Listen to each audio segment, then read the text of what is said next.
Hello മക്കളെ, എല്ലാവർക്കും study ടേബിളിലേക്ക് സ്വാഗതം. നമ്മൾ 10ാം ക്ലാസ് ഫിസിക്സിലെ ഫസ്റ്റ് ചാപ്റ്റർ ആയിട്ടുള്ള സൗണ്ട് വേവ് ആണ് ഡിസ്കസ് ചെയ്തുകൊണ്ടിരിക്കുന്നത്. ഇത് നിങ്ങളെ മുന്നിലേക്ക് വരുന്നത് സൗണ്ട് വേവ്സ് പാർട്ട് 2 ആയിട്ടാണ്. സോ പാർട്ട് 1 വീഡിയോ കാണാത്ത ആളുകൾ ചാനലിൽ കയറാം, പാർട്ട് 1 വീഡിയോ കണ്ടിട്ട് ശേഷം പാർട്ട് 2ലേക്ക് വരാം. ഓക്കെ, ചാനൽ സബ്സ്ക്രൈബ് ചെയ്യാം, നിങ്ങളെ ഫ്രണ്ട്സിലേക്ക് ഇത് ഷെയർ ചെയ്യാം. ഓക്കെ, സോ പാർട്ട് 2 വീഡിയോ നമ്മൾ തുടങ്ങുകയാണ്. തുടങ്ങുന്നതിന് മുന്നേ ആദ്യം നിങ്ങളടുത്ത് പറയാനുള്ളത് ബുക്കും പെന്നും എടുത്തിട്ടായിരിക്കണം ക്ലാസ്സിൽ ഇരിക്കേണ്ടത്. നമ്മൾ പറയുന്ന ഐഡിയകൾ കൃത്യമായിട്ട് നോട്ട് ചെയ്യാം. Okay, so second part video നമ്മളിവിടെ സ്റ്റാർട്ട് ചെയ്യാണ്. ഓക്കെ, ആദ്യം നമുക്ക് പറയാനുള്ള ഒരു ഐഡിയ ആണ് മക്കളെ, നാച്ചുറൽ ഫ്രീക്വൻസി എന്താന്നുള്ള കാര്യം. ഓക്കെ, സോ ഫ്രീക്വൻസി എന്താന്നുള്ള കാര്യം നമ്മൾ ഓൾറെഡി ഡിസ്കസ് ചെയ്തിട്ടുണ്ടായിരുന്നു. ഇനി നമുക്ക് പറയാനുള്ളതാണ് നാച്ചുറൽ ഫ്രീക്വൻസി എന്താണ് എന്നുള്ള ഐഡിയ. ഓക്കെ, അപ്പോൾ ഒരു ബോഡി ഓസിലേറ്റ് ചെയ്യാണ്. ഇവിടെ ഒരു സാധാരണ പെൻഡുലം ഓസിലേറ്റ് ചെയ്യാണ്.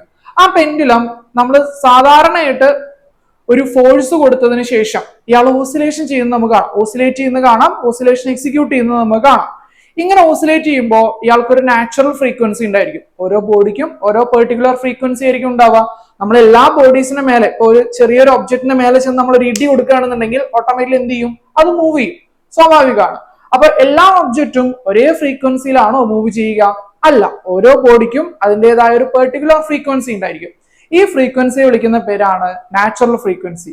മറ്റൊരു എക്സാമ്പിൾ പറയാന്നുണ്ടെങ്കിൽ മക്കളൊന്ന് ശ്രദ്ധിച്ചു നോക്കൂ. നമ്മളൊരു പെൻഡുലത്തിന് ചെറുതായിട്ട് ഓസിലേറ്റ് ചെയ്യുകയാണ്. പെൻഡുലത്തിന് ഓസിലേറ്റ് ചെയ്യുമ്പോൾ അയാൾക്ക് ഒരു ഫ്രീക്വൻസി ഉണ്ട്. അതേസമയം ഈ ടേബിളിന് മുകളിൽ നമ്മൾ ശക്തിയായിട്ടൊന്ന് അടിക്കുകയാണ്, നല്ലൊരു ഫോഴ്സിൽ നമ്മൾ ഈ ടേബിളിന്റെ മേലെ അടിക്കുകയാണ്. ഓട്ടോമാറ്റിക്കലി ടേബിളിന്റെ സർഫസ് എന്ത് ചെയ്യും, വൈബ്രേറ്റ് ചെയ്യും. ആ വൈബ്രേറ്റ് ചെയ്യുന്ന ഫ്രീക്വൻസിയും ഈ ഫ്രീക്വൻസി ഈക്വൽ ആവോ? അല്ല, ഓരോ ആൾക്കും ഓരോ ഫ്രീക്വൻസിയാണ് ഉണ്ടാവുക. ആ ഫ്രീക്വൻസിയെ വിളിക്കുന്ന പേരാണ് നാച്ചുറൽ ഫ്രീക്വൻസി. ഓരോ ബോഡിയും ഫ്രീ ആയിട്ട് ഓസിലേറ്റ് ചെയ്യുന്ന സമയത്ത് അയാൾക്ക് ഉണ്ടാവുന്ന ഫ്രീക്വൻസിയെ വിളിക്കുന്ന പേരാണ് നാച്ചുറൽ ഫ്രീക്വൻസി എന്ന് പറയുന്നത്. ഓരോ ആളുകളെയും ഓരോ ഒബ്ജക്റ്റും ഫ്രീ ആയിട്ട് ഓസിലേറ്റ് ചെയ്യുന്ന സമയത്ത് അയാൾക്ക് ഉണ്ടാവുന്ന ഫ്രീക്വൻസിയെ വിളിക്കുന്ന പേരാണ് നാച്ചുറൽ ഫ്രീക്വൻസി എന്ന് പറയുന്നത്. ക്ലിയർ? സോ മക്കൾ ശ്രദ്ധിക്കാം, ഓരോ ബോഡിക്കും ഓരോ ഫ്രീക്വൻസി ആയിരിക്കും. ഇനി ഇതിന്റെ കൂടെ നിങ്ങൾ മനസ്സിലാക്കേണ്ട ഒരു കാര്യം, ഓസിലേഷൻ അതുപോലെ തന്നെ വൈബ്രേഷൻ, ഇത് രണ്ടും ഒന്നാണോ? ഓസിലേഷനും വൈബ്രേഷനും ഒന്നാണോ? ഓസിലേഷനും വൈബ്രേഷനും തമ്മിൽ കാര്യമായ വ്യത്യാസങ്ങളൊന്നുമില്ല. ഫ്രീക്വൻസി കൂടുതലാണെന്നുണ്ടെങ്കിൽ ആ ബോഡി വൈബ്രേറ്റ് ചെയ്യാണ് ചെയ്യുക, ഫ്രീക്വൻസി കുറവാണെന്നുണ്ടെങ്കിൽ ആ ബോഡി ഓസിലേറ്റ് ചെയ്യാണ് ചെയ്യുക. ഓക്കെ, ഫ്രീക്വൻസി കൂടുതലാണെന്നുണ്ടെങ്കിൽ ആ ബോഡി വൈബ്രേറ്റ് ചെയ്യുകയാണ് ചെയ്യുക, ഫ്രീക്വൻസി കുറവാണെന്നുണ്ടെങ്കിൽ ആ ബോഡി ഓസിലേറ്റ് ചെയ്യുകയാണ് ചെയ്യുക.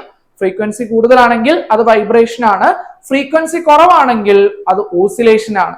സോ നാച്ചുറൽ ഫ്രീക്വൻസി എന്താ നമ്മൾ പഠിച്ചു, ഒരു ബോഡി ഫ്രീ ആയിട്ട് ഓസിലേറ്റ് ചെയ്യുന്ന ഫ്രീക്വൻസിയെ വിളിക്കുന്ന പേരാണ് നാച്ചുറൽ ഫ്രീക്വൻസി. ഒരു ബോഡി ഫ്രീ ആയിട്ട് ഓസിലേറ്റ് ചെയ്യുന്ന ഫ്രീക്വൻസിയെ വിളിക്കുന്ന പേരാണ് നാച്ചുറൽ ഫ്രീക്വൻസി. ക്ലിയർ? ഇനി അടുത്ത മക്കൾ മനസ്സിലാക്കേണ്ടതാണ് നാച്ചുറൽ ഫ്രീക്വൻസിയെ ഇൻഫ്ലുവൻസ് ചെയ്യുന്ന ഫാക്ടേഴ്സ് ആരൊക്കെയാന്നുള്ളത്. നാച്ചുറൽ ഫ്രീക്വൻസിയെ ഇൻഫ്ലുവൻസ് ചെയ്യുന്ന ഫാക്ടേഴ്സ് ആരൊക്കെയാണ് എന്നുള്ളത്. ഒന്ന്, ലെങ്ത് ഓഫ് ദ ഒബ്ജക്റ്റ്.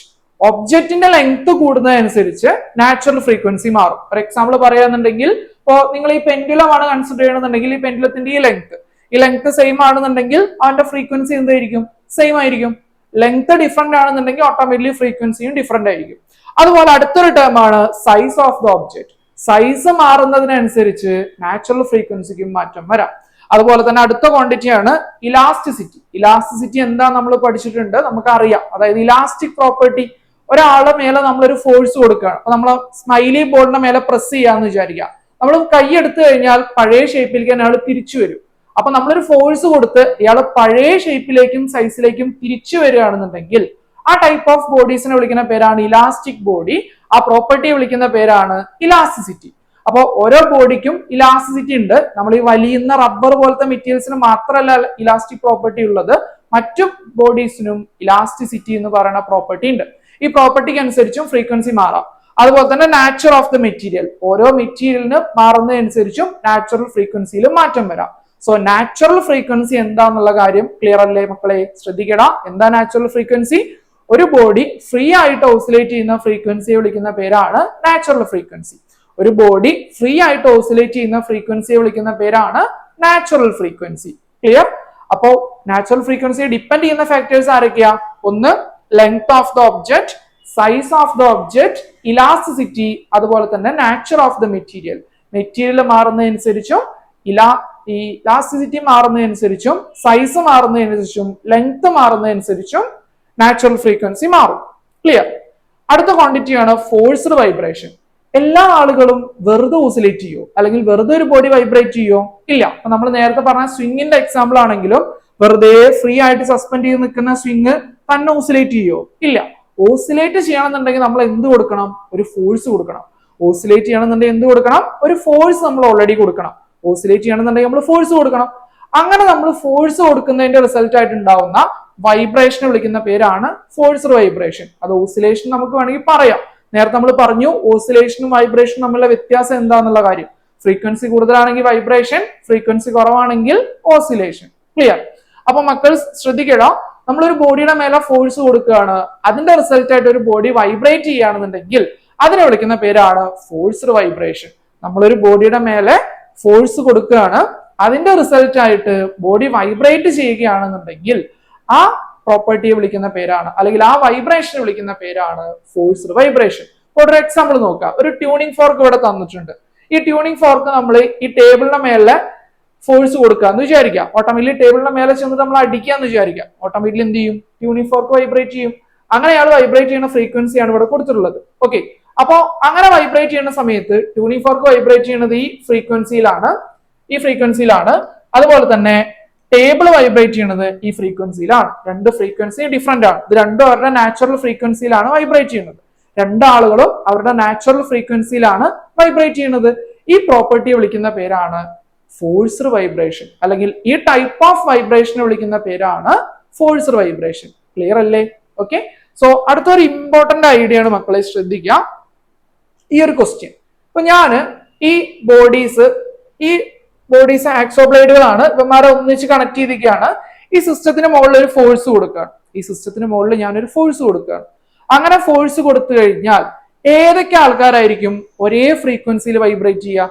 നമ്മൾ നേരത്തെ പറഞ്ഞു, നാച്ചുറൽ ഫ്രീക്വൻസിയെ ഡിപ്പെൻഡ് ചെയ്യണത് ആദ്യത്തെ ഫാക്ടർ ലെങ്ത് ആണ്. നാച്ചുറൽ ഫ്രീക്വൻസിയെ ഡിപ്പെൻഡ് ചെയ്യുന്ന ആദ്യത്തെ ഫാക്ടർ ലെങ്ത് ആണ്.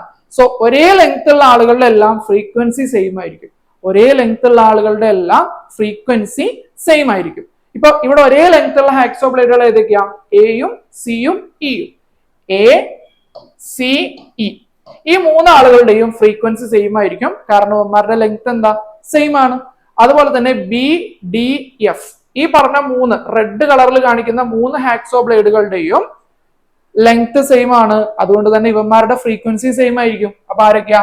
B, D, F. ഈ പറഞ്ഞ മൂന്നാളുകളുടെയും ഫ്രീക്വൻസി സെയിം ആയിരിക്കും, കാരണം അവന്മാരുടെ ലെങ്ത് സെയിം ആണ്. സോ ഈ ടൈപ്പ് ഓഫ് ക്വസ്റ്റ്യൻ എക്സാമിന് സ്ഥിരമായിട്ട് ചോദിക്കുന്ന ഒരു ടൈപ്പ് ക്വസ്റ്റ്യൻ ആണ്. ഓക്കെ, അടുത്ത മക്കൾ നോക്കടാ, റെസൊണൻസ്. എന്താണ് റെസൊണൻസ് എന്നുള്ളതാണ്. ഐഡിയ വളരെ സിമ്പിൾ ആണ്, ശ്രദ്ധിക്കുക കേട്ടോ. അപ്പൊ നമ്മള് നേരത്തെ പറഞ്ഞു ഫോഴ്സ്ഡ് വൈബ്രേഷൻ എന്താന്നുള്ള കാര്യം. എന്തായിരുന്നു ഫോഴ്സ്ഡ് വൈബ്രേഷൻ?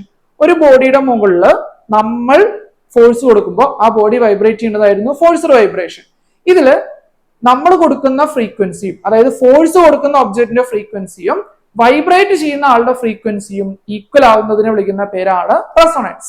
ഫോഴ്സ് കൊടുക്കുന്ന ഒബ്ജക്റ്റിന്റെ ഫ്രീക്വൻസിയും വൈബ്രേറ്റ് ചെയ്യുന്ന ഒബ്ജക്റ്റിന്റെ ഫ്രീക്വൻസിയും ഈക്വൽ ആവുന്നതിനെ വിളിക്കുന്ന പേരാണ് റെസൊണൻസ്. ഓക്കെ, നേരത്തെ നമ്മൾ കണ്ടത് രണ്ട് ഫ്രീക്വൻസികൾ ഉണ്ടായിരുന്നു. ട്യൂണിംഗ് ഫോർക്കിന് ഒരു ഫ്രീക്വൻസി, ടേബിളിന് ഒരു ഫ്രീക്വൻസി. ആ രണ്ട് ഫ്രീക്വൻസികളും ഈക്വൽ ആവുന്ന കണ്ടീഷനെ വിളിക്കുന്ന പേരാണ് റെസൊണൻസ്. ആ രണ്ട് ഫ്രീക്വൻസികളും ഈക്വൽ ആവുന്ന കണ്ടീഷൻസിനെ വിളിക്കുന്ന പേരാണ് റെസൊണൻസ്. അപ്പൊ മക്കൾ ശ്രദ്ധിക്കാം, നമ്മൾ ഇവിടെ കൊടുത്തിരിക്കുന്ന ഫിഗർ ഒന്ന് നോക്കാം. ഇവിടെ നേരത്തെ സിമിലർ ഫിഗർ ആണ് കൊടുത്തിരിക്കുന്നത്. ഹാക്സോ ബ്ലേഡുകൾ കണക്ട് ചെയ്തിട്ടുണ്ട്. നമ്മൾ എ എന്ന് പറയുന്ന ഒബ്ജക്റ്റിന്റെ മുകളിൽ ഫോഴ്സ് കൊടുത്തു കഴിഞ്ഞാൽ, എ എന്ന് പറയുന്ന ഒബ്ജക്റ്റിന് മേലെ ഫോഴ്സ് കൊടുത്തു കഴിഞ്ഞാൽ എ വൈബ്രേറ്റ് ചെയ്യും. അതേ ഫ്രീക്വൻസിയിൽ വൈബ്രേറ്റ് ചെയ്യുന്ന ആൾക്കാർ ആരൊക്കെയായിരിക്കും? സിയും ഇയും ആയിരിക്കും. സിയും ഇയും അതേ ഫ്രീക്വൻസിയിലാണ് വൈബ്രേറ്റ് ചെയ്യുക. ഫ്രീക്വൻസി ഈക്വൽ ആവുകയാണെന്നുണ്ടെങ്കിൽ അവർ എന്ത് കണ്ടീഷനിലായി? റെസൊണൻസ് കണ്ടീഷനിലായി. റെസൊണൻസ് കണ്ടീഷൻ ആവുമ്പോൾ നമ്മൾ ഒപ്പം പറയേണ്ട അടുത്തൊരു പോയിന്റ് ഉണ്ട്, അവന്മാരുടെ ആംപ്ലിറ്റ്യൂഡ് മാക്സിമം ആയിരിക്കും. അവരുടെ ആംപ്ലിറ്റ്യൂഡ് എന്തായിരിക്കും? മാക്സിമം ആയിരിക്കും. അപ്പൊ മക്കൾ ശ്രദ്ധിക്കാം, നമ്മുടെ എ എന്ന് പറയുന്ന ഒബ്ജക്റ്റിനെ വൈബ്രേറ്റ് ചെയ്യിക്കുകയാണെന്നുണ്ടെങ്കിൽ സിയും ഇയും ഒപ്പം വൈബ്രേറ്റ് ചെയ്യും. സിയുടെയും ഇയുടെയും ഫ്രീക്വൻസി മാക്സിമം ആയിരിക്കും. സിയുടെയും ഇയുടെയും ഫ്രീക്വൻസി സെയിം ആയിരിക്കും, ആംപ്ലിറ്റ്യൂഡ് മാക്സിമം ആയിരിക്കും. ഓക്കെ, ഫ്രീക്വൻസി സെയിം ആയിരിക്കും, ആംപ്ലിറ്റ്യൂഡ് മാക്സിമം ആയിരിക്കും. അതുപോലെ തന്നെ ബി, ഡി, എഫ്. ബിയിൽ ഡി എഫ് എന്നുള്ളതിൽ ഏതെങ്കിലും ഒരാളെ നമ്മൾ വൈബ്രേറ്റ് ചെയ്യിക്കുകയാണെന്നുണ്ടെങ്കിൽ ബാക്കി മൂന്നാളുകളും അതേ ഫ്രീക്വൻസിയിൽ വൈബ്രേറ്റ് ചെയ്യും, മാക്സിമം ആംപ്ലിറ്റ്യൂഡിൽ വൈബ്രേറ്റ് ചെയ്യും. ഈ കണ്ടീഷനെ വിളിക്കുന്ന പേരാണ് റെസൊണൻസ്. ഈ കണ്ടീഷനെ വിളിക്കുന്ന പേരാണ് മക്കളെ റെസൊണൻസ്. ക്ലിയർ? അപ്പോ എക്സാമിന് സ്ഥിരമായിട്ട് ചോദിക്കുന്ന രണ്ട് ക്വസ്റ്റ്യൻസ് ആണ് ഫോഴ്സ്ഡ് വൈബ്രേഷനും റെസൊണൻസും. ഫോഴ്സ്ഡ് വൈബ്രേഷനും റെസൊണൻസും. ക്ലിയർ? ദെൻ ഇവിടുത്തെ കേസ് ഒന്ന് ആലോചിക്കൂ. ഞാനിപ്പോ ഈ ആളുകളെല്ലാം വൈബ്രേറ്റ് ചെയ്യിക്കുകയാണ്. ഈ ഫിഗറിൽ കാണുന്ന മുഴുവൻ ഒബ്ജക്റ്റുകളെയും വൈബ്രേറ്റ് ചെയ്യിക്കുകയാണ്. അങ്ങനെ വൈബ്രേറ്റ് ചെയ്യുന്ന സമയത്ത് ഒരേ ലെങ്ത്തുള്ള ആളുകൾ ആരൊക്കെയാ? ഈ രണ്ടാളുകളാണ്. ഈ റെഡിൽ കളറിൽ കാണിക്കുന്ന രണ്ട് ഒബ്ജക്റ്റുകൾക്കാണ് ഒരേ ലെങ്ത് ഉള്ളത്. ഇവന്മാരെ ഫ്രീക്വൻസി സെയിം ആയിരിക്കും. അപ്പൊ ഈ പറഞ്ഞ രണ്ടാളുകൾ എന്ത് കണ്ടീഷനിലായി? റെസൊണൻസ് കണ്ടീഷനിലായി. ബാക്കിയുള്ള ആളുകളുടെ ലെങ്ത് ഡിഫറെന്റ് ആണ്. അതുപോലെ തന്നെ ഇനി റെസൊണൻസിൽ വരാനുള്ള ആൾക്കാർ ആരൊക്കെയാ? ഈ പറഞ്ഞ രണ്ടാളുകളാണ്. ഇവന്മാരുടെ ലെങ്ത് സെയിം ആണ്, അവര് റെസൊണൻസിലായിരിക്കും. ഗ്രീനും ലെങ്ത് സെയിം ലെങ്ത് ആണ്, ഓട്ടോമാറ്റിക്കലി ഇവന്മാര് റെസൊണൻസ് ആയിട്ട് മാറും. ക്ലിയർ? ഇതിന് മറ്റ് എക്സാമ്പിളുകളാണ് റെസൊണൻസ് കോളം എന്ന് പറയുന്ന ഒരു ഡിവൈസിനെ പറ്റിയിട്ട് മെൻഷൻ ചെയ്യുന്നുണ്ട്. ഇതുപോലെ നമ്മൾ വെള്ളത്തിലേക്ക് ഒരു വാക്വം പൈപ്പ് ഇറക്കി വെക്കുകയാണ്. അതിനുശേഷം ഇതിന്റെ മുകളിൽ നമ്മൾ ട്യൂണിംഗ് ഫോർക്ക് വൈബ്രേറ്റ് ചെയ്തിട്ട് വെക്കുകയാണ്. അങ്ങനെ വെക്കുന്ന സമയത്ത് നമ്മൾ ഈ ഹൈറ്റ് മാറ്റുന്നതനുസരിച്ച് ഫ്രീക്വൻസിയിൽ മാറ്റങ്ങൾ വരും. ഒരു പെർട്ടിക്കുലർ ഹൈറ്റിൽ എത്തുന്ന സമയത്ത് നമുക്ക് മാക്സിമം സൗണ്ട് കേൾക്കും. മാക്സിമം സൗണ്ട് ഓഡിബിൾ ആവുക എന്ന് പറഞ്ഞു കഴിഞ്ഞാൽ അത് റെസൊണൻസ് കണ്ടീഷൻ ആണ്. നമ്മൾ റെസൊണൻസ് കോളത്തിന്റെ കോളം റൈസ് ചെയ്ത് വരുന്ന സമയത്ത് ഒരു പെർട്ടിക്കുലർ ഹൈറ്റിൽ എത്തിക്കഴിഞ്ഞു കഴിഞ്ഞാൽ നമുക്ക് മാക്സിമം സൗണ്ട് കിട്ടും. മാക്സിമം സൗണ്ട് കിട്ടുക എന്ന് പറഞ്ഞാൽ ആ കണ്ടീഷൻ റെസൊണൻസ് കണ്ടീഷൻ ആണ്. മാക്സിമം സൗണ്ട് കിട്ടുക എന്ന് പറഞ്ഞു കഴിഞ്ഞാൽ ആ കണ്ടീഷൻ റെസൊണൻസ് കണ്ടീഷൻ ആണ്. ക്ലിയർ അല്ലേ? പ്രശ്നമില്ലല്ലോ. ദെൻ മക്കൾ നോക്കടാ അടുത്ത idea, applications of force vibration and resonance. ഇതും എക്സാമിന് സ്ഥിരമായിട്ട് ചോദിക്കുന്ന ഒരു തിയറി ക്വസ്റ്റ്യൻ ആണ്. എന്തൊക്കെയായിരിക്കും അപ്ലിക്കേഷൻ? First one MRI scanning. MRI scanning എന്ന് പറഞ്ഞാൽ മാഗ്നറ്റിക് റെസൊണൻസ് ഇമേജിംഗ് എന്നാണ് നമ്മൾ പറയുക. നോർമലി യൂസ് ചെയ്യുന്ന ഒരു സ്കാനിങ് ടെക്നിക്കാണ്. ഇതും റെസൊണൻസ് എന്ന് പറഞ്ഞ ഐഡിയയെ ഉൾപ്പെടുത്തിയിട്ടാണ് അല്ലെങ്കിൽ അതിനെ ബേസ് ചെയ്തിട്ടാണ് വർക്ക് ചെയ്യുന്നത്. പിന്നെ വരുന്ന വേറൊരു അപ്ലിക്കേഷൻ ആണ് റേഡിയോ ട്യൂണിങ്. നമ്മൾ റേഡിയോയിലെല്ലാം ഓരോ സ്റ്റേഷൻസ് നമ്മൾ ട്യൂൺ ചെയ്യുന്നത് കണ്ടിട്ടുണ്ടാവും. ഓരോ സ്റ്റേഷനും ഓരോ ഫ്രീക്വൻസി ആണ് ഉണ്ടാവുക. നമ്മൾ റിസീവർ ആ ഫ്രീക്വൻസിക്ക് ഈക്വലന്റ് ആയിട്ട് നമ്മൾ സെറ്റ് ചെയ്യുന്ന സമയത്ത് ഇവർ റെസൊണൻസ് കണ്ടീഷൻ ആകുമ്പോഴാണ് നമുക്ക് ആ ചാനൽ അവൈലബിൾ ആയിട്ട് കിട്ടുക. ഇതിന്റെ ഒരു അപ്ലിക്കേഷൻ ആണ്. റേഡിയോ ട്യൂണിങ് നമ്മൾ അധികം കണ്ട് പരിചയം ഉണ്ടാവാൻ സാധ്യത കുറവാണ്. ഓക്കെ, പിന്നെ നമ്മളെ മ്യൂസിക്കൽ ഇൻസ്ട്രുമെന്റുകളെല്ലാം വർക്ക് ചെയ്യുന്നത് റെസൊണൻസ് അഥവാ ഫോഴ്സ്ഡ് വൈബ്രേഷൻ എന്ന് പറയുന്ന ഐഡിയയുടെ പുറത്താണ്. മ്യൂസിക്കൽ ഇൻസ്ട്രുമെന്റുകളിൽ കൂടുതലായിട്ട് യൂസ് ചെയ്യുന്നത് റെസൊണൻസ് അഥവാ ഫോഴ്സ്ഡ് വൈബ്രേഷൻ എന്ന് പറയുന്ന ഐഡിയ ആണ്. Then stethoscope utilise forced vibration and resonance. നമ്മുടെ ഡോക്ടേഴ്സിന്റെ കയ്യിൽ ഉണ്ടാവുന്ന സ്റ്റെതസ്കോപ്പ് നോർമലി യൂസ് ചെയ്യുന്നത് റെസൊണൻസ് അഥവാ ഫോഴ്സ്ഡ് വൈബ്രേഷന്റെ മറ്റൊരു അപ്ലിക്കേഷൻ ആണ്. ലാസ്റ്റ് അപ്ലിക്കേഷൻ നോക്കാം. Instrument like megaphone, horns, musical instruments such as drum. ഈ പറഞ്ഞ ആൾക്കാരെല്ലാം എന്ത് തന്നെയാണ്? മ്യൂസിക്കൽ ഇൻസ്ട്രുമെന്റുകൾ തന്നെയാണ്. സോ മ്യൂസിക്കൽ ഇൻസ്ട്രുമെന്റ് ഏത് എഴുതിയാലും നിങ്ങൾക്ക് അപ്ലിക്കേഷൻ ആയിട്ട് ഉൾപ്പെടുത്താൻ പറ്റും. സോ മക്കൾ ശ്രദ്ധിക്കുക, ഈ ഒരു വീഡിയോയിൽ നമ്മൾ ഡിസ്കസ് ചെയ്തിട്ടുള്ളത് നാച്ചുറൽ ഫ്രീക്വൻസി എന്താ, ഫോഴ്സ്ഡ് വൈബ്രേഷൻ എന്താ, റെസൊണൻസ് എന്താ. ഈ പറഞ്ഞ 3 ടോപ്പിക്കുകളാണ് നമ്മൾ പറഞ്ഞത്. Natural frequency, forced vibration, resonance. അതുപോലെ തന്നെ അപ്ലിക്കേഷൻസ് ഓഫ് റെസൊണൻസ്. എക്സാമിന് സ്ഥിരമായിട്ട് ചോദിക്കുന്ന സെക്ഷൻസിൽ ഒന്നാണ്, ഇമ്പോർട്ടന്റ് ആയിട്ടുള്ള സെക്ഷൻ ആണ്. ഓക്കെ, സോ സൗണ്ട് വേവ്സിന്റെ പാർട്ട് 2 വീഡിയോ നമ്മളിവിടെ സ്റ്റോപ്പ് ചെയ്യാണ്. അപ്പോൾ എല്ലാവരും പറഞ്ഞ കാര്യം മറക്കണ്ട. സ്റ്റഡി ടേബിൾ ചാനൽ സബ്സ്ക്രൈബ് ചെയ്യുക, ലൈക്ക് ചെയ്യുക, നിങ്ങളുടെ അഭിപ്രായങ്ങൾ കമന്റ് ചെയ്യുക. മറ്റൊരു വീഡിയോയിൽ വീണ്ടും കാണാം. Okay, bye, thank U.